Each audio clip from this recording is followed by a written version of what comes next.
Hello সবাইকে, আমার আবার একটি নতুন ব্লগে সবাইকে স্বাগত জানাচ্ছি। কোথায় গিয়েছিলাম ক্যাপশন দেখে তো বুঝেই গেছো। জুডিওতে গিয়েছিলাম, ম্যাক্সে গিয়েছিলাম, আর তার সাথে সাথে শোলে কিচেনে গিয়েছিলাম। এবং এখানে গিয়ে কি খেয়েছিলাম আর এখন এখানে দাম কিরকম আমি সেসব সবকিছু বলে দিচ্ছি। এই ব্লগটা কেমন লাগলো সেটা তো জানাতে একদমই ভুলবে না। আর স্টার্ট করার আগে তোমরা কিন্তু সাবস্ক্রাইব করতে ভুলবে না। তাহলে চলো। তো এই যে দেখো, ফাইনালি বেরিয়ে পড়েছি সোদপুরে জুডিওতে যাব বলে। আমরা সোদপুরে জুডিওতেই যাচ্ছিলাম।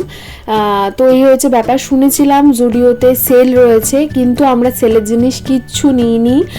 বেসিক্যালি সেলের জিনিস আমাদের কিচ্ছু পছন্দ হয়নি। ও নিজের জন্য কিছু শার্ট প্যান্ট কিনেছিল, তো সেগুলো আর দেখালাম না কি কি কিনেছিল, কিন্তু বাচ্চাদের সেকশনে কি কি ছিল না ছিল সেটা একটুখানি আমি তোমাদের দেখাচ্ছি।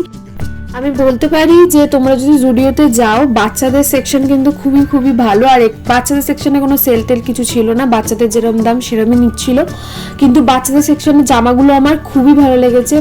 বেসিক্যালি রিকের দিদির ছেলেদের বার্থডে ছিল, তো ওর আর আমার এই জামা কাপড়গুলো নেওয়া। পিঙ্কটার দাম ছিল 500 টাকা, আর এই যে চেক জামাটা দেখাচ্ছি না, এটার দাম ছিল 400 টাকা। এর সাথে আমরা আরও ওই প্যান্ট আর একটা জামা, ওর হাতে একটা জামা ছিল, এগুলো মোটামুটি আমরা নিয়েছি।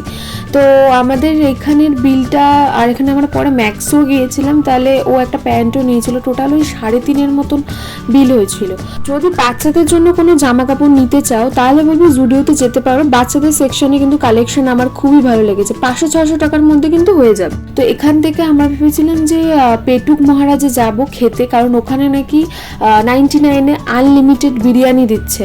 তো ভাবলাম কি খেয়ে আসি, কিন্তু সেখানে আর যাওয়া হয়নি, বিশাল ভিড় ছিল। তাই রাস্তাটা বদলে চলে গেলাম শোলে কিচেনে। শোলে কিচেনে কিভাবে যাবে আমি বলে দিচ্ছি। মধ্যমগ্রাম চৌমাথা থেকে বারাসাতের দিকে কিছুটা হেঁটে আসলেই পেট্রোল পাম্পটা পড়ে, যে আমি এখনই দেখালাম না, ওই জায়গাটা। তারপরেই তোমরা পেয়ে যাবে শোলে কিচেন। তো শোলে কিচেনের আগে এই যে সামনেটা দেখাচ্ছি, ওখান থেকে ঢুকতে দিত, এখন সেখানে দেয় না। পাশে একটা কাচের দরজা আছে, যেখানে মনে হয় গ্যারেজ সামথিং কিছু ছিল, তো সেই জায়গাটাই এখন ওখান থেকেই ঢুকতে দিচ্ছে। তো ভেতরটা ঠিক শোলে মুভির মতো, তো ভেতরটা এরকমই দেখতে। আমি এখানে অনেকবার এসেছি।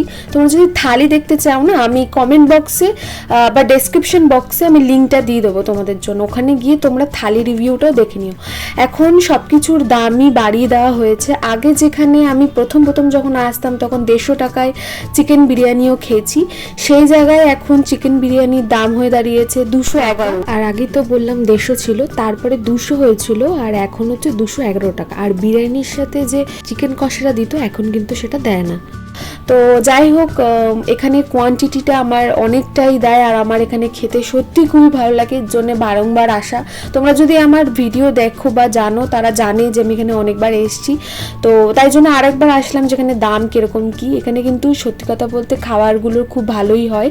তো এখানে আমি এইটাই খাচ্ছিলাম, প্রচণ্ড গরম ছিল, আমার এক্সপ্রেশন দেখলেই বুঝতে পারবে, কিন্তু খিদে প্রচণ্ড পেয়েছিল। মনে হচ্ছিল যেন আমি রিভিউ কিছু করবো না, আমার এখন খাওয়ার দরকার, এরকম একটা ব্যাপার। ওই সাইডে তো ও তো খাওয়া শুরু করেই দিয়েছে, বলছে তুই ভিডিও কর, আমি খেয়ে নিই।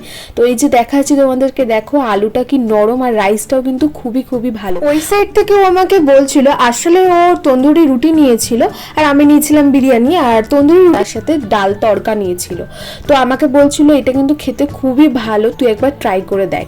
তো তারপরে আমি ওর প্লেটটা নিয়ে নিয়েছি, আর আমার প্লেটটা ওর কাছে চলে গেছে, কারণ আমি বেশি অতটা খেতে পারবো না বিরিয়ানি, ওকেই খেতে হবে, তাই ওকে দিয়ে দিয়েছে। আমি বললাম যে আমি তাহলে এটা একটু টেস্ট করে দেখি, কিন্তু সত্যিই খুবই ভালো ছিল। যাই হোক, চলো ভেতরটা তোমাদেরকে একটু দেখিয়ে নিই।